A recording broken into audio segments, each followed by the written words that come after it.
ಸಂಧಿ, ಗುಣಸಂಧಿ, ಈ ಎಲ್ಲ ಸಂಧಿಗಳು ತುಂಬಾ ಚೆನ್ನಾಗಿ ಗೊತ್ತು.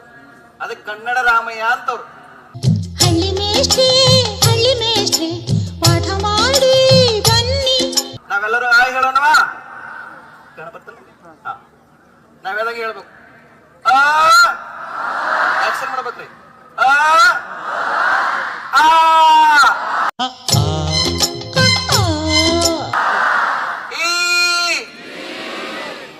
ಹಿಂಗಿಡಂಗಿಲ್ರಿ, ಹಿಂಗೆ ಆಕ್ಷನ್